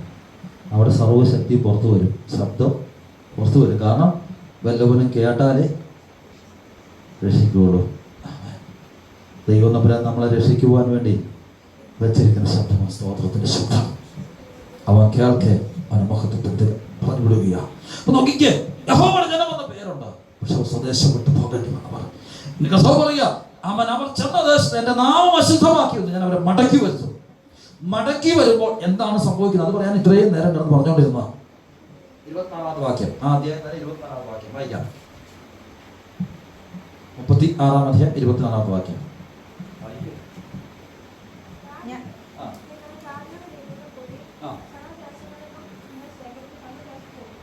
ഒന്ന്, ജാതികളുടെ ചെതറിപ്പോയ അടുത്ത് എന്ത് ചെയ്യണം? കൂട്ടി വരുത്തണം, ശേഖരിക്കപ്പെടണം. ജാതികളോട് ഇടകലർന്നു പോയി. വിശുദ്ധ ദേശം, വിശുദ്ധ സന്തതി ജാതികളോട് ഇടർന്നു പോയി. അത് നെഹമ്യാവിന്റെ പുസ്തകത്തിലുള്ള കാര്യമാണ്. നെഹമ്യാവിന്റെ കാലഘട്ടം, നെഹമ്യാവിന്റെ ഇസ്രായേലൊക്കെ വായിക്കുന്ന വിഷയമാണ്. എന്ന് പറഞ്ഞാൽ പുരോഹിതന്മാർ പോലും ദൈവത്തിന്റെ സന്തതി ആരോട് ഇടകലരുതെന്നാണ് പറഞ്ഞിരിക്കുന്നത്. മറ്റുള്ളവരോട് ഇടകലരുത്, പാപത്തിന് ഓഹരിക്കാരാകരുത്, മറ്റുള്ളവരുടെ. പക്ഷെ അവിടെ ജനമടകർന്നു പോയി. അതുകൊണ്ട് വർഷകാലമാണെങ്കിലും ദൈവത്തിന്റെ നാമത്തെ ഭയപ്പെടുന്നവർ ഇസ്രായേലിന്റെ മുമ്പിൽ വന്നു നിൽക്കുക. എന്താ പറയുന്നത്? ഞങ്ങൾ ചെയ്യാം. എന്ത്? ഇടകലർന്ന ജാതികളെ ഞങ്ങൾ വിട്ടുമാറി ഞങ്ങൾ ദൈവത്തിന്റെ ജനമായി മാറാം. അതാ പറഞ്ഞ് ശേഖരിക്കുമെന്ന് പറഞ്ഞിരിക്കുന്നതിന്റെ അർത്ഥം. നമ്മൾ അറിയാതെ നമ്മുടെ ആത്മീക മനുഷ്യൻ പലതിനോടും ചേർന്ന് പോയെന്ന്, ലോകത്തിലെ പലതിനോടും ചേർന്ന് പോയി. ആ ചേർന്ന് പോയെടുത്തുന്നത് എന്ത് ചെയ്യും? ദൈവം ആദ്യം ശേഖരിച്ചു വരുത്തും. അടുത്ത് പറ, അടുത്ത് വായിക്കാം. ഞാൻ നിങ്ങളുടെ മേൽ നിർമ്മല ജലം തളിക്കും. അത് പാപപരിഹാരത്തിന് വേണ്ടി ഒരു പശുക്കിടാവിനെ പുരോഹിതൻ യാഗമർപ്പിച്ച് അതിനകത്ത് നിന്ന് പശുഭസ്മം ഉണ്ടാക്കി ആ പശുഭസ്മം വെച്ച് ജലത്തിനകത്ത് കലക്കി തളിക്കുന്ന ഒരു കാര്യമാണ്. അവിടെ പറഞ്ഞിരിക്കുന്നത് ഞാൻ നിങ്ങളുടെ മേൽ നിർമ്മല ജലം തളിക്കും എന്ന് പറഞ്ഞ കഥ പറയുക. ഇസ്രായേൽ മക്കളുടെ മനസ്സിലാകുന്ന ഭാഷ പറയും, നിങ്ങളുടെ മേൽ അതിനേക്കാൾ വലിയൊരു ജലം അവൻ തളിക്കാൻ പോവുക, നിർമ്മജലം തളിക്കുകയാ.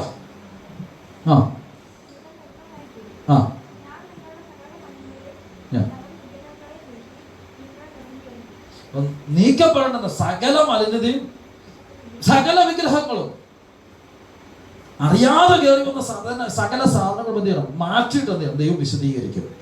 അടുത്ത് ശ്രദ്ധിക്കുക, ഞാൻ നിങ്ങൾക്ക് പുതിയൊരു ഹൃദയം നൽകും. പഴയ ഹൃദയം കൊണ്ട് ഒന്നും നടക്കത്തില്ല, മാറ്റം സംഭവിക്കില്ല. പുതിയ ഹൃദയത്തിലുള്ള പ്രത്യേകത എന്ത്? പഴയ ഹൃദയത്തിലുള്ള പ്രശ്നം എന്തുവാ? വായിച്ചു താട്ട് വായിച്ചതിനാണ് 26 വാക്യം വായിക്കുക. പുതിയൊരു ആത്മാവിനെ ഞാൻ നിങ്ങൾക്ക് തരും. പഴയ ഹൃദയത്തിന്റെ പ്രശ്നം എന്തുവാ? കല്ലായുള്ള ഹൃദയം. കല്ലായുള്ള ഹൃദയം വെച്ചാൽ എന്നാ പ്രശ്നം അറിയാവോ? ദാവീദിന്റെ കാലത്ത് അബീഗയിലിന്റെ ഭർത്താവ് നാബാൽ എന്ന് പറയുന്ന വ്യക്തിക്ക് അറിയാം. പുള്ളിയുടെ ഹൃദയം കല്ലിച്ചു പോയി. 10 ദിവസം കഴിഞ്ഞപ്പോൾ ആള് വെച്ചു പോയെന്ന്. അപ്പൊ ഹൃദയം കല്ലിച്ച് എന്താ നടക്കുന്ന? മരണം നടക്കും.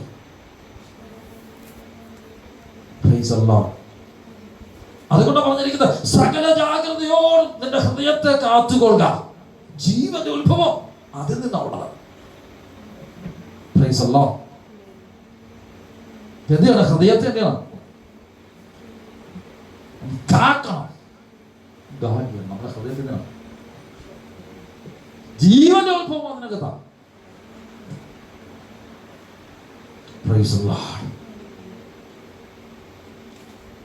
പറഞ്ഞിട്ടുള്ളതാ, ബ്രെയിൻ ഡെത്ത് സംഭവിച്ചാൽ ബാക്കി അവയവങ്ങൾ ആരിലൊക്കെ കൊണ്ടുപോകും?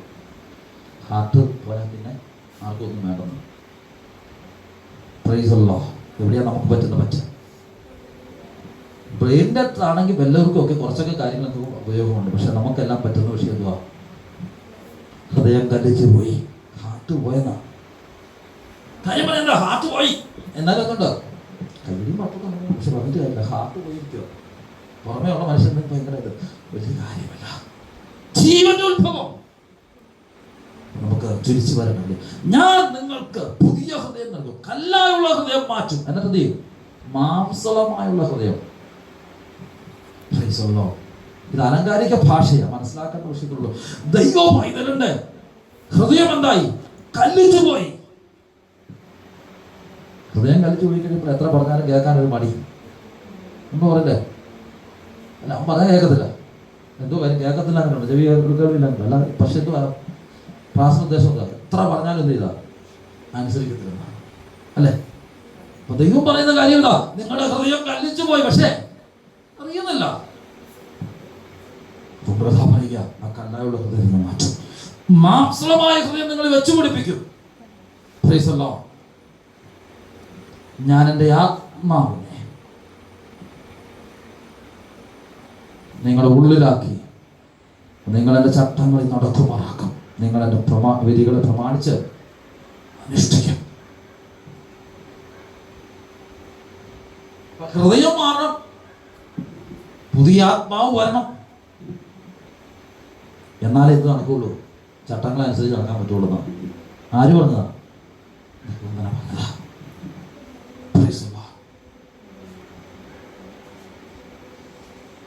യശയ്യാപ്രവചനം 29 അധ്യായം 13 വാക്യം.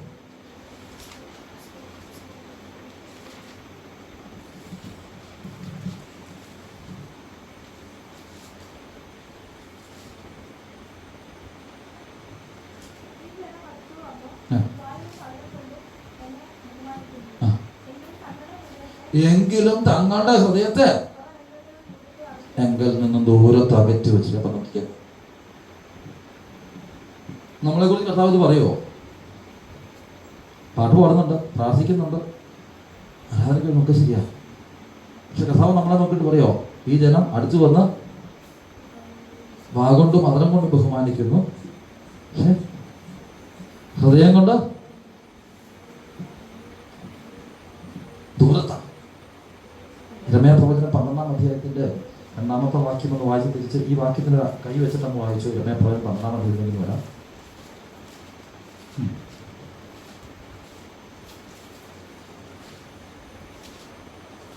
യിരെമ്യാപ്രവചനം 12 അധ്യായം 2 വാക്യം വെച്ചത്. നീ അവരെ നട്ട്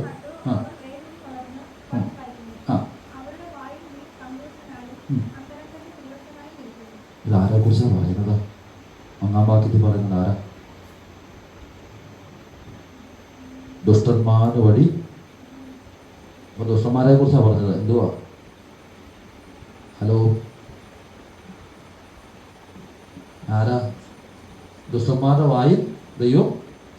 സമീപസ്ഥനായും ഹൃദയത്തിൽ അന്തരംഗം എന്ന് പറയുമ്പോൾ ഹൃദയത്തിൽ കർത്താവിടെ പറയുന്നത് യെശയ്യാപ്രവാചകൻ പറഞ്ഞ വാക്കിന്റെ അർത്ഥം എന്തുവാ? അവരെന്നെ അതരം കൊണ്ട് ബഹുമാനിക്കുന്നു, ഹൃദയമോ എന്നെ ദൂരത്താണെന്ന് പറഞ്ഞതിന്റെ കാര്യം എന്തുവാ? ഇനി അടുത്ത ആ വാക്യത്തിന് യെശയ്യാപ്രവചനം 29 അധ്യായം 13 വാക്യങ്ങളൊന്ന് നോക്കണം. എന്നോടുള്ള ഭക്തി ഈ ജനം അടുത്തു വന്ന് വായ് കൊണ്ടും അധരം കൊണ്ടും എന്നെ ബഹുമാനിക്കും, എങ്കിലും തങ്ങളുടെ ഹൃദയത്തെ അവർ എങ്കിൽ നിന്ന് ദൂരത്ത് അകറ്റി വെച്ചു. എന്നോടുള്ള അവരുടെ ഭക്തി മനഃപ്പാഠമാക്കിയ മനഃപ്പാഠമാക്കിയ ഭക്തിയുണ്ട്. പക്ഷെ അതെങ്ങനെയാ? ഹലോ, നമ്മുടെ ഭക്തി എങ്ങനെയാണോ? ഞായറാഴ്ച ആയതുകൊണ്ട് രാവിലെ ആരാധനയ്ക്ക് പോകും.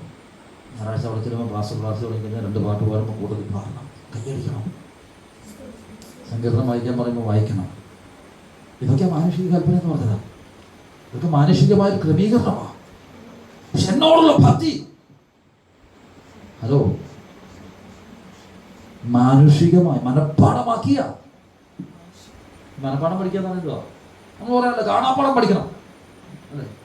പരീക്ഷയ്ക്കൊക്കെ നമ്മൾ കാണാപ്പാഠം പഠിച്ചിട്ട് പോയത് പറഞ്ഞല്ലേ?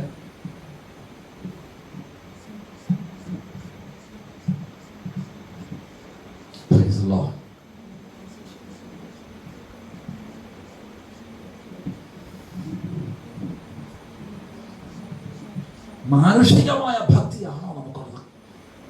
പഠിപ്പിക്കപ്പെട്ട ചില ഭക്തിയാണോ ഉള്ളത്? നമ്മൾ ഇത്രയും പേരല്ലേ ഉള്ളൂ? ഒന്ന് ശ്രദ്ധിച്ചേ.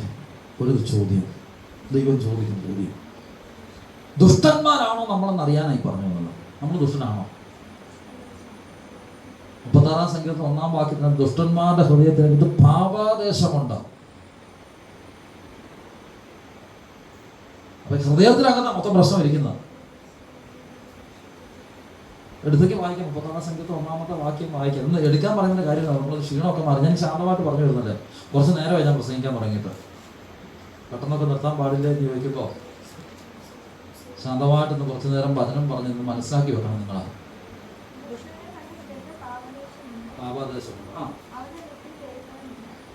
ദുഷ്ടൻ എന്തില്ല?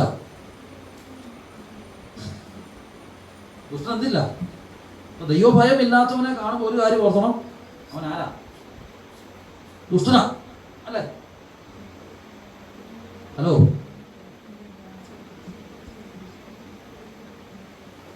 നമ്മൾ ആരാധനയ്ക്ക് വന്നിരിക്കും, എല്ലാവരും മാസ്ക് വെച്ചിരിക്കണം എന്ന് നിർബന്ധിച്ച് പറയാൻ കഴിയുള്ളൂ. ഗവൺമെന്റ് ഉദ്ദേശിച്ചിട്ടുണ്ട്, ആൾക്കാരെ പറഞ്ഞിട്ടുണ്ട് അല്ലേ? അവർ വരുമ്പോ ഭയം കൊണ്ടോ എന്ത് ചെയ്യത്തില്ല, അരുതെന്ന് പറഞ്ഞ കാര്യം ചെയ്യാൻ നിൽക്കത്തില്ല.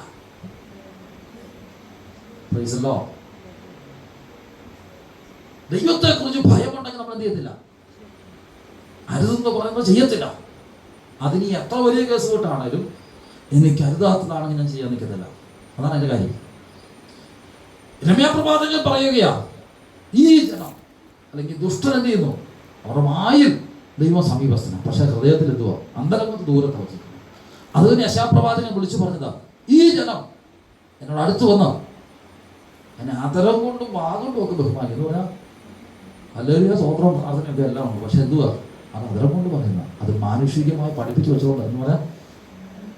ഹലോ, പ്രാർത്ഥനയ്ക്കൊന്നും കുറ്റം പറഞ്ഞല്ല കേട്ടോ ഞാൻ പറഞ്ഞത്. നിങ്ങൾ പ്രാർത്ഥിക്കുന്ന തെറ്റാണെന്ന് പോലെ പറഞ്ഞു വരുന്നതാ. നോക്കിക്കേ, ഹന്നായെ നമുക്കറിയാം. എല്ലാ ദിവസവും അവൾ കരഞ്ഞു, എല്ലാ ദിവസവും കരഞ്ഞ് പട്ടിണി കിടന്ന. എല്ലാവരും അറിയുന്ന കാര്യം എന്തുവാ? മക്കളില്ലാത്തതുകൊണ്ട് പ്രതിയോഗി എപ്പോഴും അവളെ പോഷിപ്പിക്കും. അതുകൊണ്ട് അവൾ കരഞ്ഞ് പട്ടിണി കിടന്നു. അപ്പൊ എല്ലാവരും അറിയും. പ്രത്യേകിച്ച് മയക്കി വെക്കേണ്ട കാര്യമില്ല. ഇന്ന് പ്രതിയോഗി ഏതാണ്ടൊക്കെ പറഞ്ഞിട്ടുണ്ടെന്ന് ആൾക്കാർ മനസ്സിലാക്കും. എന്തോ കാര്യം?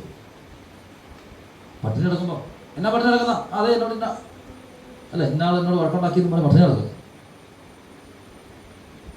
എല്ലാവരും അറിയും. ചിലപ്പോൾ വഴക്കുണ്ടാക്കുമ്പോൾ അങ്ങനെയൊക്കെ വലിയ ഉണ്ടല്ലോ അല്ലേ? പട്ടിണി കിടക്കാം. പക്ഷേ കുറേ നാളുകൾ കഴിഞ്ഞപ്പോൾ അവർക്ക് ട്രെയിനിങ് കിട്ടി. അവർക്ക് കാര്യം മനസ്സിലാക്കി, ഈ പട്ടിണി കിടക്കുന്നത് വലിയ കഥയില്ല, ഒറ്റത്തിൽ നിലവിളിക്കുന്നത് വലിയ കഥയില്ല. പക്ഷെ ആരും അറിയാതെ ഹൃദയത്തെ അറിയുന്നൊരു കഥാവുണ്ട്. അവൻ്റെ മുമ്പിൽ പോയിരുന്ന ഹൃദയം പകർന്നു. ആലയത്തിനകത്ത് എല്ലാവരും വലിയ ഒച്ചപ്പാടും യാഗവും ഒക്കെ കഴിക്കുന്ന ബഹളം നടക്കുമ്പോൾ കൂടെ വന്ന പെനീനയും മക്കളും എൽക്കാനയും എല്ലാം വലിയ യാഗം കഴിക്കുമ്പോൾ, പ്രൈസ് ദി ലോർഡ്, എൽക്കാനയും എല്ലാം യാഗം കഴിക്കുമ്പോൾ ഹന്ന മാത്രം ആരും അറിയാതെ ഒരു മൂലയ്ക്ക് പോയിരുന്ന അതിനെ മനക്കിക്കൊണ്ട് ഹൃദയത്തിനകത്ത് ദൈവത്തോട് പകരുകയാണ്. എൻ്റെ അപ്പ, എനിക്കൊരു പ്രാർത്ഥനയുണ്ട്. എന്തുവാ? നാളുകൾ കൊണ്ട് ഞാൻ പ്രാർത്ഥിക്കുന്നു, എനിക്ക് മറുപടി കിട്ടില്ല. പക്ഷേ ഇന്ന് ഞാനൊരു തീരുമാനമെടുക്കുകയാണ്. എനിക്കൊരു പുരുഷ സന്താനം നൽകിയ നിങ്ങൾക്ക് വേണ്ടി നൽകാം. പുറമേ ഉള്ളത് ആരും കേട്ടില്ല. പുറമേ നടന്ന ബഹളത്തിന് എല്ലാവരും മാർക്കിട്ടു. അയ്യോ, ഫസ്റ്റ് പാർട്ടിൽ എന്നെ ആരാധനയാ അല്ലെ? എൽക്കാനയും പെനീനയൊക്കെ ഭയങ്കര കാര്യമായി ആരാധിക്കുന്നു, യാഗം കഴിക്കുന്നു, മൃഗങ്ങളെ അർപ്പിക്കുന്നു, പുരോഹിതനായിരിക്കും നടക്കുന്നു, എല്ലാ സംഭവം എല്ലാവരും കണ്ട് പല വിഷയവും നടക്കുന്നത്. ഭയങ്കര. പക്ഷേ ഇതൊന്നുമില്ലാതെ മൂലക്കിരുന്ന് കരഞ്ഞവൾ, പിന്നെ നാം വായിക്കുന്നത് അതുവരെ കരഞ്ഞ പട്ടിണി കിടന്നവൾ. അന്ന് ഏലി പുരോഹിതൻ പറഞ്ഞ വാക്ക് ഇത്രയേ ഉള്ളൂ: എൻ്റെ അപേക്ഷ ദൈവം നൽകട്ടെ. പിന്നെ ഒരു പദം ഇങ്ങനെ എഴുതുന്നുണ്ട്: പിന്നെ അവളുടെ മുഖം വാടിയില്ല. പലപ്പോഴും വാടിയ മുഖം അന്ന് മുതൽ വാടിയില്ല. എങ്ങനെ? ഹൃദയം കൊണ്ട് ദൈവത്തോട് സംസാരിക്കാൻ തുടങ്ങിയപ്പോൾ. Price the Lord. എന്ന് പകല് ഹൃദയം കൊണ്ട് സംസാരിക്കുന്നതിന്റെ വ്യത്യാസം അവിടെയാണ് തിരിച്ചറിയേണ്ടത്. ഹൃദയം കൊണ്ട് സംസാരിക്കുന്നതിന്റെ വിഷയം അവിടെയാണ് നാം തിരിച്ചറിയേണ്ടത്.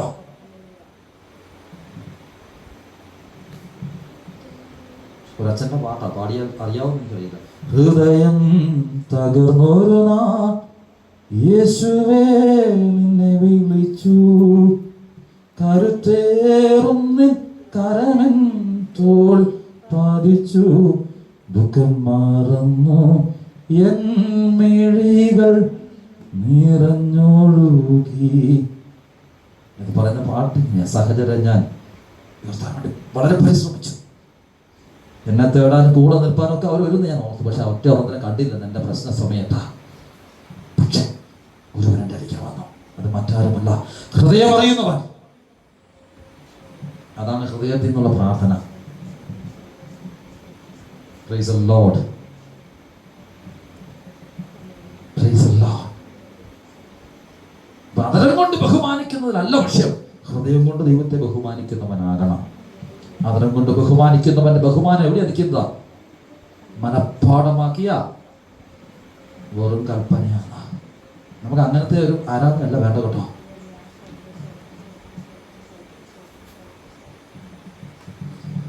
Praise the Lord. ഈ വചനം നമ്മുടെ ഹൃദയത്തിനകത്ത് ചാട്ടുളി പോലെ കയറി ചെല്ലണം. എൻ്റെ ഹൃദയം ദൈവസന്നിധിയിൽ ദൈവത്തോടെടുക്കണം. ഹലോ, എല്ലാവരും എഴുന്നേറ്റുന്നേ. സ്കൂളിലെ പിള്ളേർ വന്ന് അറ്റൻഷൻ സ്റ്റാൻഡീസ് എന്നൊക്കെ പറഞ്ഞ പോലെ ഒന്ന് കൈയും കാലും ഒക്കെ നനക്കിട്ടങ്ങിരുന്നേ. ദൈവസന്നിധിയില്ല. Praise the lord. നമുക്കൊരു ചോദ്യം ഞാൻ നിങ്ങളോട് ചോദിക്കുന്നു. ഞാൻ ദൈവം മുമ്പാകെ നിൽക്കുമ്പോൾ ദുഷ്ടൻ്റെ കൂട്ടത്തിൽ ദൈവം പെടുത്തുവോ, അതോ എന്നോടുള്ള ഭക്തി മനുഷ്യ പാഠം പഠിപ്പിച്ചു വച്ചിരിക്കുന്നത് മാത്രമാണോ, അതോ ഹൃദയത്തിനകത്ത് നിന്ന് ഉള്ളതാണോ? Price the lord. Praise the lord. Praise the Lord. എന്നോടുള്ള ഭക്തി. Price the Lord. ഞാൻ വാക്കുകൾക്ക് അവിടെ വിരാമം കുറിക്കാൻ താല്പര്യപ്പെടുക. ആ ചോദ്യം അവിടെ നിൽക്കട്ടെ. ഒരു വാക്യം നിങ്ങളുടെ ശ്രദ്ധയിൽപ്പെടുത്തി ഞാൻ ആ വാക്യം എൻ്റെ പ്രസംഗത്തിന് അവസാനം ആക്കുകയാണ്. യിരെമ്യാ പ്രവചനം 31-ാം അധ്യായം 33 വാക്യം. എന്നാൽ ഈ കാലം കഴിഞ്ഞ ശേഷം ഞാൻ ഇസ്രായേൽ ഗൃഹത്തോട് ചെയ്യുവാനിരിക്കുന്ന നിയമം എങ്ങനെയാകുന്നു? ഞാൻ എൻ്റെ ന്യായപ്രമാണം അവരുടെ ഉള്ളിലാക്കി അവർ ഹൃദയങ്ങളിൽ എഴുതും. ഞാൻ അവർക്ക് ദൈവമായും അവർ എനിക്ക് സ്തോത്രം, അവർ എനിക്ക് ജനമായും ഇരിക്കും.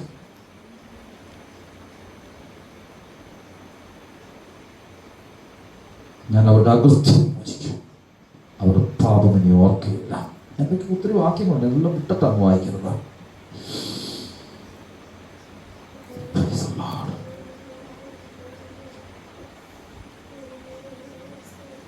ഓ ഹല്ലേലൂയ. അകൃത്യം എന്തിനാ മോചിക്കുന്നത്? ന്യായപ്രമാണം ഹൃദയത്തിൽ എഴുതപ്പെടുവാൻ. പാപങ്ങളെ ഓർക്കാത്തതിന് കാര്യമെന്തുവാ? ഹൃദയത്തിനകത്ത് നിന്ന് ദൈവത്തെ ബഹുമാനിക്കുന്ന ബഹുമാനം വരണം. അതൊക്കെ അർത്ഥങ്ങൾ ഒത്തിരി ഉണ്ട് കേട്ടോ. ഞങ്ങൾ നിർത്തുകയാണ്, ഒരുമിച്ച് നിർത്താം. ദൈവകരങ്ങളിലേക്ക് എത്തിക്കാം. ഒരു നിമിഷം ശാന്തമായി